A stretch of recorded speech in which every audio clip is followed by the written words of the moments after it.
because he's in between, he has to look at what's going on with the people and what does God say regarding that. Der Prophet, weil er dazwischen steht, muss er schauen, was macht das Volk und was hat Gott dazu zu sagen. Then if there is disagreement between the two things or discrepancy, Und wenn die zwei Dinge nicht zusammenpassen, usually God tells the prophet to do something about it. dann sagt Gott dem Propheten üblicherweise, er soll was dagegen unternehmen. In most cases it will be speaking. Oftmals wird er etwas aussprechen. Sometimes it's acting, like Ezekiel and Jeremiah, they were doing that. Manchmal wird er etwas darstellen, so wie Hesekiel But oder the purpose is Jeremia. always to bring back in line what has gone wrong. That's the most often purpose. Es ging immer darum, wieder zusammenzubringen, was falsch gelaufen ist. Das ist der häufigste Zweck. Now, if Joshua, Judges, Samuel and Kings are prophets, they should, the purpose of these books has the same, or is the same. Wenn Josua, Richter, Samuel und Könige in dieselbe Prophetenkategorie gepackt werden, das heißt, dass der Absicht dieselbe ist. So, as you said, they want to teach. Wie du gesagt hast, sie wollen lehren. Of course, they inform and they contain history, yes. Natürlich geben sie uns auch Informationen und sie beinhalten Geschichte. But the purpose is not to inform, the purpose is to teach. Aber der Zweck ist nicht zu informieren, sondern zu unterweisen. For Joshua, personally, the teaching would be that he has to trust God and to obey God. That's the main focus in the book for him. Für Josua persönlich war diese Hauptanleitung, dass er Gott vertrauen soll und ihm folgen soll. Das ist für ihn die Botschaft in diesem Buch. And as that, he should be an example to the Israelites. Und darin soll er Beispiel sein für die Israeliten. So they can learn to trust and to obey God. Damit sie lernen können, Gott zu vertrauen und ihm zu gehorchen. And that works quite well in Joshua. Und das funktioniert ziemlich gut im Buch Josua. When we go into Judges, it's a bit up and down. Wenn wir dann ins Buch Richter kommen, da gibt es manche Höhen und Tiefen. So sometimes it works, sometimes not at all. Manchmal funktioniert das gut und manchmal gar nicht. So we will find out, huh? Das finden wir dann auch raus. So Joshua and Judges, those two books that we are looking at this week, they want to teach and they want to change the lifestyle of people. Josua und Richter, diese zwei Bücher, die wir uns diese Woche anschauen, die wollen also unterweisen und sie wollen den Lebensstil der Menschen verändern. They want to either bring people close to God or keep people close to God. Sie wollen die Menschen entweder in Gottes Nähe bringen oder in seiner Nähe halten. So all of these stories that we have as stories, behind them is a purpose to teach. Die ganzen Geschichten, die wir lesen, sie haben einen Grund dahinter und dieser ist zu unterweisen. So we have to basically think on two levels when we read them. Wir müssen also zwei Ebenen beachten, wenn wir das Buch lesen. What's the story? What's going on? Einmal, was ist die Geschichte? Was passiert da? But what's the teaching behind it or above it, we could say? Und dazu noch, was ist jetzt die Unterweisung, die Lehre darüber? What would God try and show the people through that story or these stories? Was versucht Gott dem Volk zu zeigen durch diese Geschichte? So all these war narratives, these war stories, they have a purpose. Auch diese ganzen Kriegsgeschichten, sie haben eine Absicht. Okay, and that's what we need to look for when we study them. Und die müssen wir herausfinden, danach müssen wir suchen, wenn wir sie studieren. Now, the last group of the books, to complete my picture here, Die letzte Gruppe der Bücher, um hier mein Bild vollständig zu machen, is the wisdom literature, the writings. das ist die Weisheitsliteratur, die Schriften. And there we have also two books that we are looking at this week, that is Psalms and Ruth. Dann finden wir zwei weitere Bücher, die wir diese Woche behandeln, das sind die Psalmen und Ruth. And then we have with the Psalms, the Proverbs, Job, and so on. You see the list there. Mit den Psalmen sind da auch noch die Sprüche, Hiob und so weiter, ihr seht die Liste. Okay. Now, these books are looking at wisdom in general, Diese Bücher schauen sich Weisheit allgemein an. how individuals experienced or lived or looked for the wisdom of God. Wie Einzelpersonen Gottes Weisheit erlebt haben, ausgelebt haben, gesucht haben. Of course, we know Psalms because we read in them again and again. Die Psalmen, die kennen wir natürlich schon, die schlagen wir immer mal wieder It's auf. prayers of people. Es sind die Gebete von Menschen, how they enjoyed the presence of God or struggled with it, wie sie Gottes Gegenwart genossen haben oder wie sie damit zu kämpfen hatten, how they were victorious or almost completely defeated. wie sie siegreich waren oder fast So, vollständig so zerstört. we have a whole breadth of possible ways of relating to God. Also eine riesige Bandbreite von verschiedenen Möglichkeiten, mit Gott in Beziehung zu sein. Then we have Proverbs, which is several collections of smart sayings. Und dann haben wir die Sprüche, das sind mehrere Sammlungen von schlauen Sprüchen, Where you try and condensate some big spiritual truth into one small sentence. wo versuchen wir, große geistliche Wahrheiten in kleine Sätze zu packen, So you can use it in everyday life. die dann im Alltag angewandt werden können. Proverbs is very practical. Sprüche ist sehr praktisch. And it really shapes your thinking when you read through Proverbs regularly. Und wenn wir öfters mal das Buch der Sprüche lesen, dann formt das unser Denken. It's interesting, it has 31 chapters, Das ist interessant, da gibt es 31 Kapitel. so you could actually go through Proverbs once every month, more or less. Man könnte also im Prinzip einmal im Monat durch das Buch der Sprüche lesen. And if you do that, it will influence. Und wenn du das tust, dann wird dich das beeinflussen. I have done that for a year, just every month I read through Proverbs, one chapter a day. It was fun, it was interesting. Ich habe das mal ein Jahr lang gemacht. Ich habe jeden Monat einmal durch das Buch der Sprüche gelesen, also jeden Tag ein Kapitel. Und das hat Spaß gemacht, das war interessant. And there are quite a lot of practical sayings, like how you use your tongue, communication. Da gibt es ganz praktische Dinge drin, wie zum Beispiel, wie du deine Zunge einsetzt in der Kommunikation. And I realized in that year, oh, I have to change a few things how I speak with people. In dem Jahr wurde mir bewusst, oh, ich muss manches verändern, wie ich mit Leuten spreche. And I didn't study it, I didn't do a detailed analysis, I just read it and it had an effect. So Ich habe it's das fun. Buch nicht studiert, ich habe keine detaillierte Analyse davon gemacht, sondern ich habe es einfach gelesen und es hatte einen Effekt auf mich. Das hat And then we Spaß have gemacht. other books, Lamentations deals with suffering, Dann gibt es noch ein paar weitere Bücher, Klagelieder hat mit Leiden zu tun.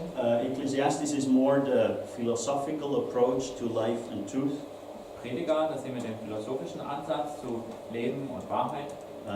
And then we have the Song of Songs, which is obviously a love song or several love songs. Dann haben wir das Hohelied der Liebe, das ist natürlich ein Liebeslied oder mehrere Liebeslieder. And then Ruth. Und dann Ruth. Now, Ruth in our Bibles is right after Judges because it happens in the same time. In unserer Bibel steht Ruth direkt nach Richter, weil es in derselben Zeit stattfindet. But it wants to teach wisdom, that's why the Hebrews, they keep it in this group of books. Aber es möchte uns Weisheit lehren und deswegen haben die Hebräer das in dieser Gruppe von Büchern. And Ruth has a lot of, to do with trust and obedience as well. In Ruth geht es auch ganz viel um Vertrauen und Gehorsam. Okay, she trusted the God who wasn't even her God to begin with. Sie vertraute dem Gott, der nicht mal ihr Gott war zu Beginn. And she was obedient to her mother-in-law. Sie gehorchte ihrer Schwiegermutter. Okay? And so she came into a new life, a new society, and learned to trust and walk with God. Sie tauchte in ein neues Leben ein, in eine neue Gesellschaft und hat gelernt, Gott zu vertrauen und ihm zu gehorchen. And especially when you read Judges and right afterwards Ruth, it's like the black and white issue, you know, contrast program. Wenn man Ruth direkt nach den Richtern liest, dann sieht man da einen großen Kontrast. Es ist wie schwarz und weiß. In Judges you see what can possibly go wrong, In Richter sehen wir, was alles so schief gehen kann. and in Ruth you see almost only what can go right. Und bei Ruth sehen wir fast nur, was richtig laufen kann. Okay, so really a strong, striking contrast. Also wirklich ein bemerkbarer Kontrast. And then there is a group with Esther, Daniel, Ezra, Nehemiah, and Chronicles, Dann gibt es eine Gruppe mit Esther, Daniel, Esra, Nehemia und der Chronik, where they try and show how wisdom has been applied in history. wo sie zeigen wollen, wie Weisheit in der Geschichte angewandt wurde. Now, we would easily follow that, except maybe for Daniel, we think, oh, that's a prophet. mit dieser Aufteilung würden wir auch übereinstimmen, außer vielleicht mit Daniel, wo wir sagen würden, das ist doch ein Prophet. But Daniel actually talks half about himself and his friends and then half about his visions. Bei Daniel ist es aber so, dass die Hälfte von ihm und seinen Freunden handelt und der andere Teil sind Visionen. And the point is to show how God's wisdom will influence kings and kingdoms. Und darum geht es in dem Buch, zu zeigen, wie Gottes Weisheit Könige und Königreiche beeinflusst. So those groups deal rather with the big picture of wisdom and the others with the smaller one. Diese Bücher, die handeln also eher vom Großbild der Weisheit und die anderen von kleineren Bildern. Now, 5 of these books, that's the one with the little stars here, they read every year, even today in Jewish society. Every year once. 5 dieser Bücher, das ist die mit den kleinen Sternchen, die werden einmal pro Jahr bis heute gelesen. Meaning, of course, they read the other books as well, but they are part of official festal rituals. Die anderen, die werden natürlich auch regelmäßig gelesen, aber diese hier, die sind Teil von offiziellen Ritualen, von Festen. So whenever there is Passover, they will read somewhere in the program the Song of Solomon. Bei jedem Passafest wird einmal in dieser Zeremonie das Hohelied der Liebe vorgelesen. Whenever there is Pentecost, they read the book of Ruth. Pfingsten, da wird immer das Buch Ruth gelesen. Now, Pentecost is not at first a Christian feast, it's a Jewish feast. Pfingsten war zunächst einmal kein jüdisches Fest, sondern kein christliches Fest, sondern ein jüdisches Fest. We know it as a Christian feast related to the starting of the church. Wir kennen es natürlich als christliches Fest, was mit dem Beginn der Gemeinde zu tun When hat, the Spirit was given. wo der Geist gegeben wurde. But it was a Jewish feast they celebrated. Aber es war vorher schon ein jüdisches Fest, das And wir gefeiert haben. it's a feast of joy and thankfulness because God has given the first harvest. So it's an early harvest feast. Es ist ein Fest der Freude und der Dankbarkeit, weil Gott die frühe Ernte gegeben hat. Es ist also auch ein Erntedankfest. And Ruth plays in that time of the year. Und die Geschichte von Ruth, die findet genau zu dieser Jahreszeit statt. She is at the harvest and she, you know the story. Sie ist da bei der Ernte dabei, ihr kennt die Geschichte. So that's why they put Ruth there. Deswegen wird Ruth zu dieser Zeit gelesen. Lamentation has to do with the destruction of Jerusalem and the temple. Die Klagelieder beklagen die Zerstörung von Jerusalem und dem Tempel. And that's what they still do today. They think about that event in fall. Auch heute noch beklagen sie dieses Ereignis immer im Herbst. And then they would read Lamentations. Und dabei lesen sie Klagelieder. Ecclesiastes speaks about how life is so small compared to God. Prediger beschreibt, wie klein das Leben ist im Vergleich zu Gott. And how quick and vanishing life can be. Wie schnelllebig das Leben ist, wie schnell es verpuffen kann. And if we think of Ecclesiastes, the key term is vanity of vanities. Everything is vanity. Wenn wir uns so den Schlüsselbegriff anschauen von Prediger, dann ist das Eitelkeit. Eitelkeit, es ist alles eitel. Nutzlos. So they read that at the Feast of Tabernacles, where they remember we used to live in wood and simple huts. Das lesen sie beim Laubhüttenfest, wo sie sich daran erinnern, dass sie mal in einfachen Hütten gelebt haben. Because it's so, it's not solid, it's so temporary, everything. Zeigt, wie temporär, wie flüchtig das alles And ist. all depends basically on God. Dass eigentlich alles von Gott abhängt. And then Esther, obviously they would read at the Purim feast. Esther lesen sie natürlich beim Purimfest. Because it's the story how this feast came together. So it makes sense to read it there. Denn die Geschichte erklärt, wie das Fest überhaupt zustande kam. Und deswegen lesen sie das natürlich bei diesem Fest. Now, when we read the books in the Bible, it is helpful to know this somewhere in the back of our minds. Wenn wir die Bücher der Bibel lesen, ist es hilfreich, wenn wir das irgendwie im Hinterkopf behalten. Because it has to do, or it's connected to the purpose of these books. Weil das zeigt uns die Absicht dieser Bücher. When we read Chronicles, we shouldn't think, okay, history. Wenn wir Chronik lesen, sollten wir nicht denken, okay, Geschichte. No, we should think wisdom. Nein, wir sollten denken, How Weisheit. can I learn wisdom when I read Chronicles? Wie kann ich Weisheit erlernen, wenn ich Chronik lese? How can I learn wisdom when I read 9 chapters of names? Wie kann ich Weisheit erlernen, wenn ich 9 Kapitel mit Namen lese? Okay, what's the wisdom in those 9 chapters? Any ideas? Was ist die Weisheit in diesen 9 Kapiteln? Habt ihr eine Idee? I mean, usually we're stuck there, okay? Normalerweise hängen wir da fest. But what it shows is the faithfulness of God. Was diese Kapitel aber zeigen, ist Gottes Through Treue. the whole history, and they walk through the whole history. It's crazy. Durch die ganze Geschichte hindurch. Und sie gehen da wirklich durch die ganze Geschichte. And at the end, you can say, yes, we are still the people of God. Und am Ende, zum Schluss können sie sagen, ja, und wir sind weiterhin Gottes Volk. Even after all the mess we fabricated, we're still the people of God.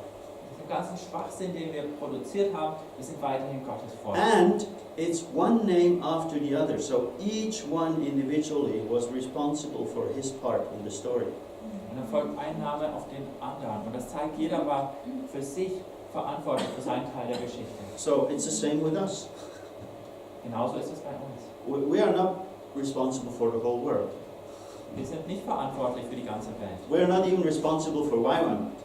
Wir sind nicht mal selbst verantwortlich für Jotten. We are responsible for our part and our story, and we have to fill that, and that's enough. Wir sind verantwortlich für unseren Teil, für unsere Geschichte. Das müssen wir ausfüllen And und das ist dann genug. it's God's responsibility how He connects that with others, Gott ist dafür verantwortlich, wie er das zusammenbringt mit anderen. and He will make a big picture out of it again. Und er macht daraus ein großes Bild. So, Joshua, Judges deal with teaching. Also Josua und Richter, die bringen Unterweisung. Psalms and Ruth deal with wisdom. Bei Psalmen und Ruth geht es um Weisheit. And that's what we need to keep in mind for this week, okay? Und das sollten wir uns merken für diese Woche. Okay? Now, the Old Testament is something which is actually very simple, so I decided I compare it with a hamburger. Das Alte Testament ist eigentlich was sehr Einfaches. Und da habe ich mir gedacht, dann vergleiche ich das mit einem Hamburger. We have the foundation, which is the law. Wir haben einmal das Fundament, das ist das Gesetz. If you take away the foundation from a hamburger, it's at least messy to eat.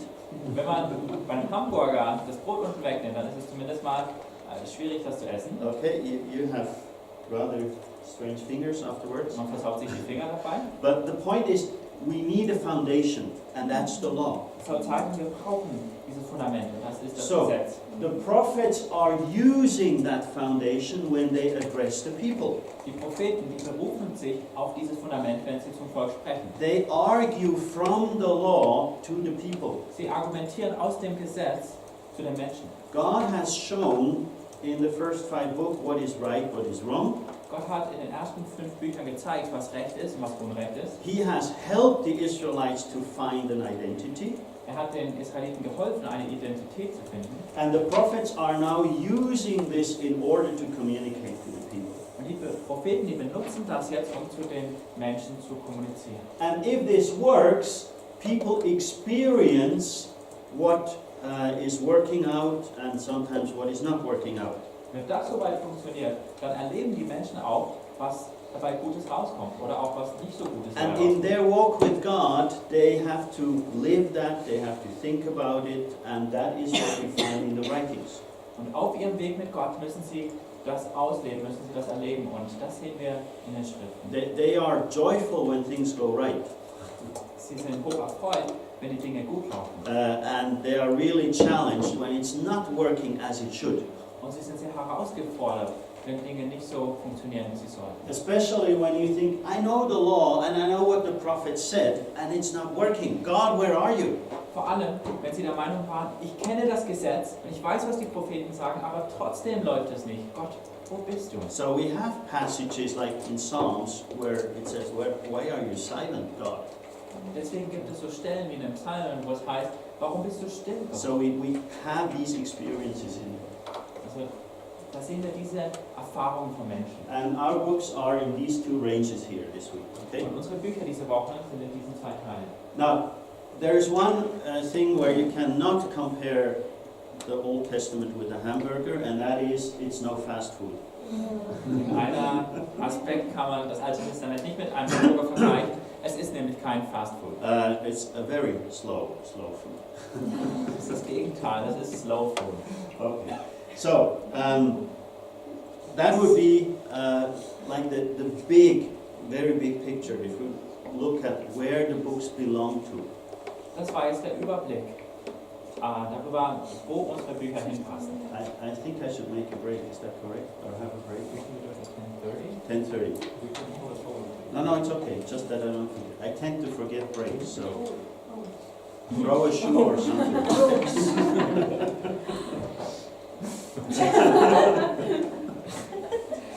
Okay, now, if we want to refresh, what is the law? How would you summarize those 5 books?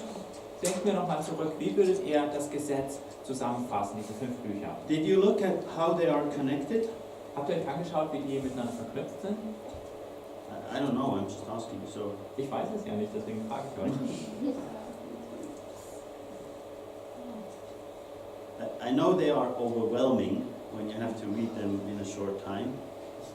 Ich weiß, sie sind überwältigend, wenn man sie in einer kurzen Zeit lesen muss. How are they connected?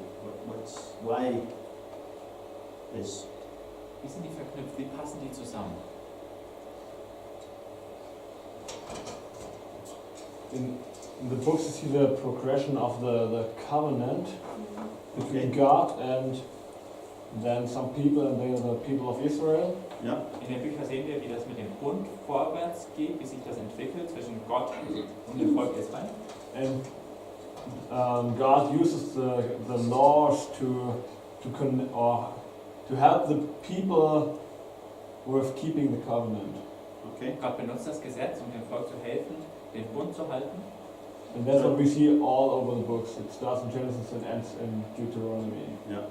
Und das sehen wir durch die nächsten Bücher hindurch bis hin zu 5. Mose. Okay. So like to help setting up like limits or boundaries so you don't go too far. That's kind of a function, huh? Gott Ja. setzt durch das Gesetz die Grenzen, damit die Menschen nicht zu weit gehen. Yeah. Now, I will look at the content quickly in the next slide, but let's look at how they are connected. Auf die Inhalte schauen wir dann auf der nächsten Folie, aber schauen wir uns mal an, wie die verknüpft sind. In Exodus 19, they are at Mount Sinai. In 2. Mose 19 sind sie beim Berg Sinai. Before, we basically have 2 stories Zuvor gibt es im Prinzip 2 Geschichten in 50 chapters. in 50 Kapiteln. How did the whole world come together? Wie ist die ganze Welt entstanden? And how did the people of Israel emerge? Where are they from?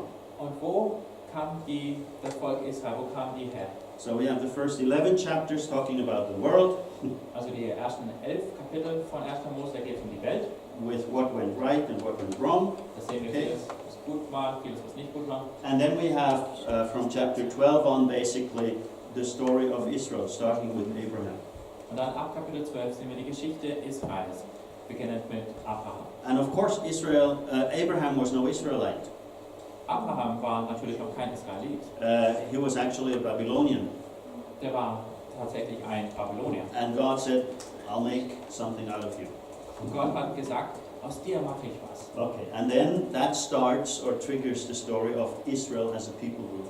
Und so geht dann die Geschichte von Israel als Volksgruppe los. At the end of Genesis, they end up in Egypt, and we have a long period of time there.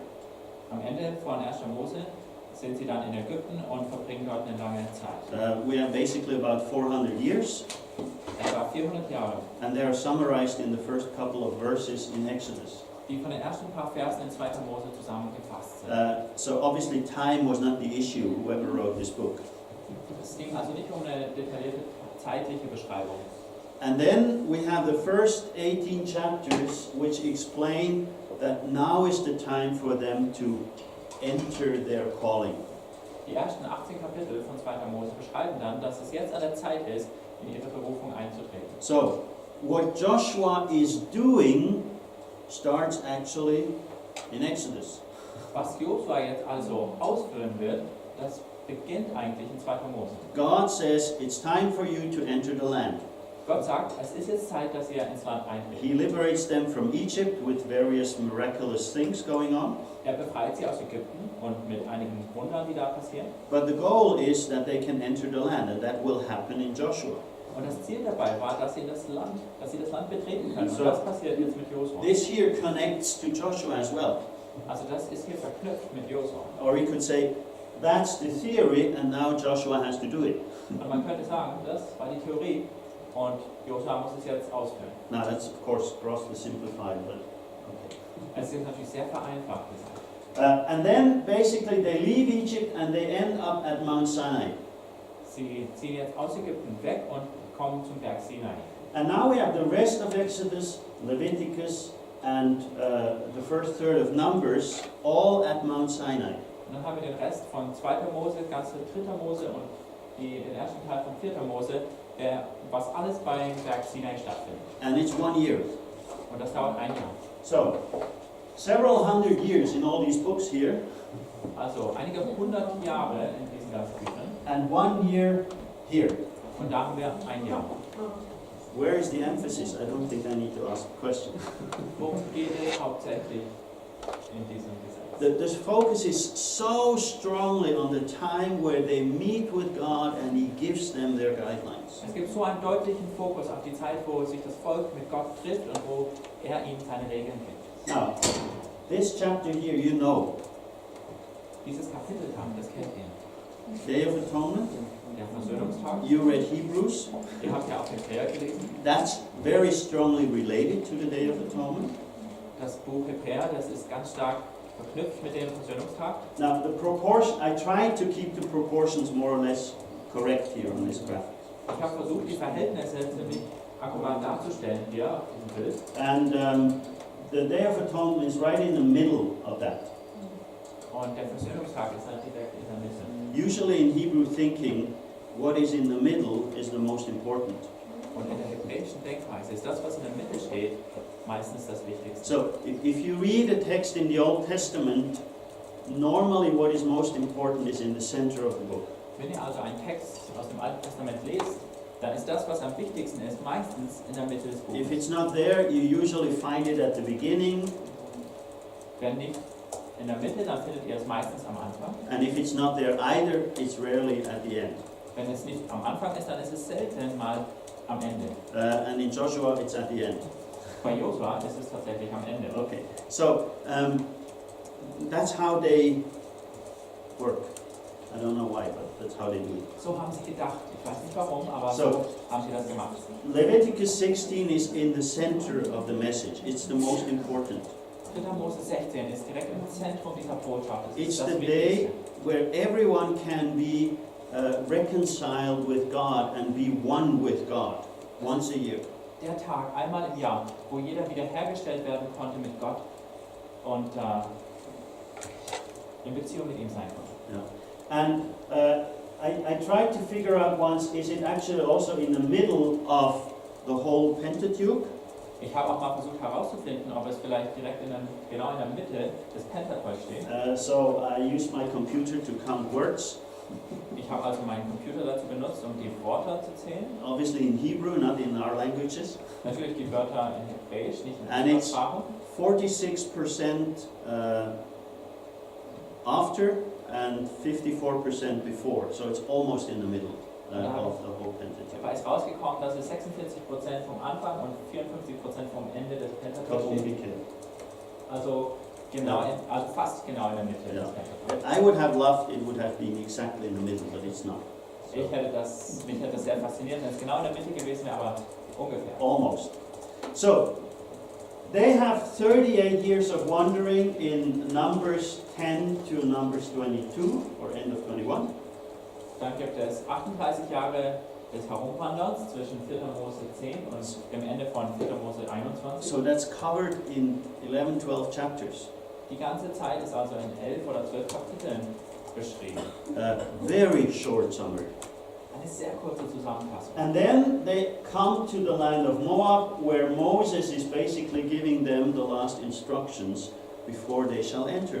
Dann kommt es ins Land Moab, wo Mose ihnen im Prinzip die letzten Anweisungen gibt, bevor sie einziehen sollen. And again, it's almost a year there. und wieder vergeht da fast ein Jahr. So, these books here, if you look at this time aspect, they are very theological. Diese Bücher hier, wenn wir uns also den Zeitaspekt anschauen, sind sehr theologisch. They focus on what God taught them and how God